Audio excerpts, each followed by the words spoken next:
Hello, नमस्कार, जय हिंद। आप देख रहे हैं टॉप ट्रेंडिंग खबरें और हम आपके लिए लेकर आए हैं देश और दुनिया की और आपके राज्य और शहर की सिलेक्टेड काम की फटाफट खबरें। लेकिन उससे पहले अगर आपने हमारे चैनल को सब्सक्राइब नहीं किया है तो चैनल को सब्सक्राइब करके बेल नोटिफिकेशन ऑन करें और इस वीडियो को ज्यादा से ज्यादा लाइक करें और शेयर करें। आप किस राज्य और शहर की ज्यादा खबरें देखना चाहते हैं हमें कमेंट करके बताएं, हम आपके राज्य और शहर की ज्यादा खबरें दिखा सकें। तो चलिए अब देखते हैं आज की फटाफट बड़ी खबरें। प्रधानमंत्री नरेंद्र मोदी ने सोमवार को कनाडा की विदेश मंत्री अनीता आनंद से मुलाकात के दौरान भारत कनाडा संबंधों, खासतौर पर व्यापार, ऊर्जा, प्रौद्योगिकी और लोगों के बीच संबंधों के क्षेत्र में सहयोग को रेखांकित किया। एक आधिकारिक बयान में कहा गया है कि बैठक के दौरान प्रधानमंत्री मोदी ने इस साल जून में हुई कनाडा यात्रा को याद करते हुए कहा कि उन्होंने G7 शिखर सम्मेलन के दौरान कनाडा के प्रधानमंत्री मार्क कार्नी के साथ बेहद सार्थक बैठक की थी। बयान में कहा गया है, प्रधानमंत्री ने दोनों देशों के बीच व्यापार, ऊर्जा, प्रौद्योगिकी, कृषि और लोगों के संबंधों को प्रगाढ़ बनाने के लिए हुए सहयोग का जिक्र किया। मोदी ने कहा कि वह कार्नी के साथ होने वाली आगामी मुलाकातों का इंतजार कर रहे हैं। अनीता आनंद रविवार शाम नई दिल्ली पहुंची थीं। हिंद महासागर में अफ्रीका के पूर्वी तट पर स्थित द्वीपीय देश मैडागास्कर में हफ्ते तक चले युवाओं के उग्र विरोध प्रदर्शन के बाद वहां के राष्ट्रपति आंद्रे राजोएलिना देश छोड़कर भाग खड़े हुए हैं। राजोएलिना ने एक दिन पहले ही रविवार को दावा किया था कि सेना की मदद से देश में तख्तापलट की कोशिशें हो रही हैं। जेएनजेड के ताज़ा विद्रोह और सत्ता में शीर्ष पद पर बैठे अधिकारी द्वारा पद छोड़ने का ये नवीनतम उदाहरण है। पिछले महीने नेपाल में भी जेएनजेड ने इसी तरह का भारी विरोध प्रदर्शन किया था, जिसके बाद वहां के पीएम ने कुर्सी छोड़ दी थी। नौकरीपेशा लोगों के लिए कर्मचारी भविष्य निधि संगठन ईपीएफओ पर बड़ा अपडेट आया है। हाल ही में ईपीएफओ ने इलेक्ट्रॉनिक चालान कम रिटर्न ईसीआर फाइलिंग की डेडलाइन को एक सप्ताह के लिए बढ़ा दिया है। अब लोग 22 अक्टूबर तक इसे फाइल कर सकते हैं। पहले फाइल करने की डेट 15 अक्टूबर थी। प्रशासन का ये कदम इस प्रक्रिया को सुगम बनाने के लिए उठाया गया है, ताकि एम्प्लॉयर को अधिक समय मिल सके और उसे कोई परेशानी न हो। भारत सरकार ने राष्ट्रीय खाद्य सुरक्षा अधिनियम एनएफएसए के तहत करोड़ों लाभार्थियों को मिलने वाले मुफ्त या सस्ते राशन की सुविधा को सही लोगों तक पहुंचाने के लिए एक बड़ा कदम उठाया है। अब राशन कार्डधारकों के लिए केवाईसी करवाना जरूरी कर दिया गया है। ये सुनिश्चित करेगा कि योजना का लाभ केवल योग्य नागरिक ही उठा सकें। नए नियमों के अनुसार अब राशन कार्ड की केवाईसी हर 5 साल में करवानी होगी। जैसे जो लोगों ने पिछली बार 2013 में केवाईसी करवाई थी, उनके लिए इसे तुरंत अपडेट करवाना जरूरी है। राहत की बात यह है कि केवाईसी की प्रक्रिया अब काफ़ी आसान हो गई है, जिसे आप घर बैठे या नज़दीकी केंद्र पर जाकर पूरा कर सकते हैं। धनतेरस इस साल 2025 में शनिवार 18 अक्टूबर को मनाई जाएगी। धनतेरस के दिन से ही 5 दिवसीय दीपोत्सव की शुरुआत भी मानी जाती है। इसे धन त्रयोदशी या धन्वंतरी, इस दिन लोग मां लक्ष्मी और आयुर्वेद के देवता भगवान धन्वंतरी की पूजा करते हैं। साथ ही धनतेरस की तिथि खरीदारी के लिए भी शुभ मानी जाती है। इस दिन लोग जमकर खरीदारी करते हैं। मान्यता है कि धनतेरस पर खरीदी गई नई वस्तुओं से घर में सुख समृद्धि बढ़ती है और पूरे वर्ष लक्ष्मी जी की कृपा बनी रहती है। इसलिए लोग इस दिन सोना, चांदी, बर्तन, गहने, नए कपड़े, वाहन या घर आदि जैसी वस्तुएं खरीदते हैं। देश भर में करोड़ों परिवार सार्वजनिक वितरण प्रणाली के माध्यम से रियायती दरों पर खाद्यान्न प्राप्त करते हैं। राशन कार्ड इस प्रणाली का सबसे महत्वपूर्ण दस्तावेज है, जो गरीब और मध्यम वर्ग के परिवारों को सस्ता अनाज उपलब्ध कराने में मदद करता है। अब सरकार ने इस पूरी व्यवस्था को आधुनिक और पारदर्शी बनाने के लिए कई नए नियम लागू करने की तैयारी कर ली है। ये बदलाव धीरे धीरे पूरे देश में लागू किए जाएंगे ताकि सभी राज्यों को इसे अपनाने का पर्याप्त समय मिल सके।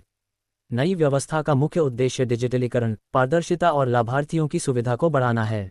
इंसान की लंबे समय से ये इच्छा रही है कि वह स्वस्थ तौर पर 150 साल तक जी सके। रूस के एक विज्ञानी ने दावा किया है कि उम्र बढ़ने की गति को धीमा किया जा सकता है, जिससे इंसानों का 150 साल तक जीना जल्दी ही संभव हो सकता है। उन्होंने कहा कि इसकी बड़ी संभावना है कि ऐसे लोग पहले ही पैदा हो चुके हैं और हमारे बीच रह रहे हैं। वोल्गोग्राद स्टेट मेडिकल यूनिवर्सिटी के परियोजना कार्यालय के एक प्रमुख विशेषज्ञ और बायोपॉलिटिक्स चैनल के संचालक विटाली कोवालेव ने कहा कि अगले 2 दशकों का लक्ष्य वैज्ञानिक सिद्धांत को सुरक्षित चिकित्सा पद्धति में बदलना है। केंद्रीय मंत्री सुरेश गोपी ने रविवार को अपने पद से इस्तीफा देने की पेशकश की और भाजपा के नवनिर्वाचित राज्यसभा सदस्य सी सदानंद मास्टर को केंद्रीय मंत्रिमंडल में उनकी जगह दिए जाने की सिफारिश की। यहां सदानंद की मौजूदगी में एक समारोह में पार्टी कार्यकर्ताओं को संबोधित करते हुए गोपी ने कहा कि सदानंद का राज्यसभा सदस्य बनना उत्तरी कन्नूर जिले की राजनीति में एक महत्वपूर्ण बदलाव है। देश भर के करोड़ों केंद्रीय कर्मचारियों, पेंशनर्स और उनके आश्रितों के लिए केंद्र सरकार ने एक बड़ी राहत का ऐलान किया है। 13 अक्टूबर 2025 से केंद्रीय सरकारी स्वास्थ्य योजना CGHS के तहत इलाज, जांच और अन्य चिकित्सा सेवाओं की दरों में बड़े पैमाने पर बदलाव किया गया है। ये संशोधन करीब 15 वर्षों बाद हुआ है और इसका असर सीधे तौर पर उन सभी लाभार्थियों पर पड़ेगा जो CGHS के अंतर्गत सूचीबद्ध या गैर सूचीबद्ध अस्पतालों से इलाज कराते हैं। लंबे समय से CGHS की दरें जस की तस बनी हुई थी, जबकि चिकित्सा सेवाओं की लागत लगातार बढ़ रही थी। इससे न केवल मरीजों को अतिरिक्त आर्थिक बोझ उठाना पड़ रहा था, बल्कि इलाज की गुणवत्ता और प्रक्रिया में भी कई तरह की असमानताएं देखने को मिल रही थीं। अब सरकार ने इन खामियों को दूर करने के लिए लगभग 2000 से अधिक मेडिकल प्रक्रियाओं और जांचों की कीमतों को संशोधित कर दिया है, जिससे इलाज को अधिक पारदर्शी और व्यावहारिक बनाया जा सके। सपा नेता श्यामलाल पाल ने ऑपरेशन सिंदूर को लेकर बड़ा बयान दिया और आरोप लगाया कि वर्तमान सरकार अमेरिका के दबाव में काम कर रही है। देश पर बाहरी दबाव बनाया जा रहा है। उन्होंने भाजपा सरकार के नेताओं पर देश हित में न सोचने का आरोप लगाया। ऑपरेशन सिंदूर पर सवाल उठाते हुए उन्होंने कहा कि जिन्होंने शादी नहीं की या अपनी पत्नियों को छोड़ दिया है, वे सिंदूर बांट रहे हैं। ये लोग सिंदूर का महत्व नहीं जानते कि सिंदूर केवल पति पत्नी के रिश्ते का प्रतीक है। पाल ने पूछा कि ये लोग देश की महिलाओं को किस स्वरूप में सिंदूर बांटना चाहते हैं, भाई, पत्नी या मां के रूप में। उत्तर प्रदेश में एक लंबा इंतजार जल्द ही खत्म होने वाला है। जी हां, दरअसल एक ताज़ा रिपोर्ट के मुताबिक आपको बता दें कि 594 किलोमीटर के नए एक्सप्रेसवे पर इस दिन से वाहनों की आवाजाही शुरू हो जाएगी। मेन कैरिजवे, स्ट्रीट लाइट्स, कैमरे, टोल प्लाजा और कंट्रोल रूम का काम लगभग पूरा हो चुका है। उत्तर प्रदेश में एक लंबा इंतजार जल्द ही खत्म होने वाला है। जी हां, मेरठ को प्रयागराज से जोड़ने वाला 594 किलोमीटर लंबा गंगा एक्सप्रेसवे का पहला 130 km का हिस्सा मेरठ से बदायूं तक बनकर लगभग तैयार है और नवंबर में वाहनों के लिए खुल सकता है।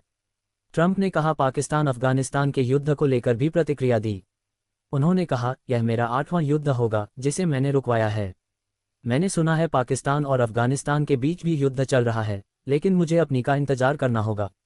मैं एक और युद्ध खत्म करवा रहा हूं। मैं युद्ध रुकवाने के मामले में माहिर हूं। मैंने कई ऐसे युद्ध भी रुकवाए हैं जो कि सालों से चल रहे थे, जिनमें एक 30 सालों से चल रहा था। उन्होंने कहा, मैंने युद्ध सिर्फ टैरिफ के दम पर रुकवाए। उदाहरण के लिए भारत पाकिस्तान युद्ध। मैंने कहा था कि अगर आप लड़ना चाहते हैं तो लड़ें, आपके पास परमाणु हथियार हैं। मैं आप दोनों पर 100, 150 या 200% टैरिफ लगा दूंगा। मैंने यह मामला 24 घंटे में हल कर दिया था। केंद्रीय कर्मचारियों के डीए में बढ़ोतरी के बाद अब यूपी कर्मचारियों के लिए एक अच्छी खबर सामने आई है। अपडेट के मुताबिक जल्द ही यूपी कर्मचारियों को डीए बढ़ोतरी की सौगात मिलने वाली है। बताया जा रहा है कि अब जल्द ही यूपी में कर्मचारियों डीए बढ़ोतरी के साथ जुलाई, अगस्त और सितंबर का एरियर दिया जाने वाला है। आइए खबर में जानते हैं कि कर्मचारियों डीए हाइक अपडेट्स को इसका फायदा कब मिलेगा। उत्तर प्रदेश के कर्मचारियों और पेंशन भोगियों के लिए महंगाई भत्ते में 3% की बढ़ोतरी की जानी है। अब यूपी कर्मचारियों को जल्द ही 3% महंगाई भत्ता मिलने के साथ ही जुलाई, अगस्त और सितंबर का एरियर जल्द ही मिल जाएगा। इस एरियर डीए हाइक एरियर के मिलने से यूपी के तकरीबन 12 लाख कर्मचारियों को लाभ होगा। सेना ने टेक्निकल ग्रेजुएट कोर्स TGC 143 जुलाई 2026 के लिए ऑनलाइन आवेदन प्रक्रिया शुरू कर दी है। इससे पहले सेना ने इस भर्ती के लिए शॉर्ट नोटिस भी जारी किया था। TGC 143 भर्ती के लिए आवेदन प्रक्रिया 8 अक्टूबर 2025 से शुरू हो गई है। इच्छुक उम्मीदवार 6 नवंबर 2025 तक आधिकारिक वेबसाइट के माध्यम से आवेदन कर सकते हैं। इस भर्ती में इंजीनियरिंग डिग्री रखने वाले उम्मीदवार आवेदन कर सकते हैं। जो उम्मीदवार इंजीनियरिंग के अंतिम वर्ष में हैं, वे भी आवेदन करने के योग्य हैं। अमेरिका के राष्ट्रपति डोनाल्ड ट्रंप इस्राइल जा रहे हैं। इस दौरान राष्ट्रपति के आधिकारिक विमान एयरफोर्स वन में उन्होंने मीडिया से बात की। उन्होंने कहा कि गाजा युद्ध खत्म हो गया है। मुझे लगता है कि स्थिति अब शांत हो जाएगी। बता दें, इस्राइल हमास में शांति समझौता होने के बाद ट्रंप पहली बार इस्राइल जा रहे हैं। डोनाल्ड ट्रंप इस्राइल के संसद नेसेट में भाषण देंगे। इसके बाद वे मिस्र जाएंगे, जहां वे एक बड़े शांति शिखर सम्मेलन की सह अध्यक्षता करेंगे। ट्रंप के साथ इस दौरान मिस्र के राष्ट्रपति अब्देल फत्ताह अल सीसी रहेंगे। योगी सरकार प्रदेश के बिजली बकायेदारों को राहत देने जा रही है। बकाया बिजली बिल छूट के साथ जमा करने वाली योजना एक बार फिर लाने की तैयारी है। ऊर्जा विभाग एकमुश्त समाधान योजना OTS के लिए जिलों से बकाया रकम, विभाग का बकाया रखने वाले उपभोक्ताओं की संख्या और एक बार भी बिजली बिल नहीं जमा करने वाले उपभोक्ताओं का ब्यौरा मांगा है। जिलों से ब्यौरा आने के बाद OTS की समयावधि और उसका स्वरूप तय किया जाएगा। बिजली बिल के तौर पर उपभोक्ताओं का तकरीबन 1 लाख करोड़ रुपये बकाया है। बिजली बिल वसूली के तमाम प्रयासों का वह नतीजा नहीं मिल रहा है। लिहाजा विभाग चाहता है कि बकाया बिल पर लगने वाला ब्याज समाप्त कर दिया जाए ताकि उसकी मूल रकम तो कम से कम वापस आ सके।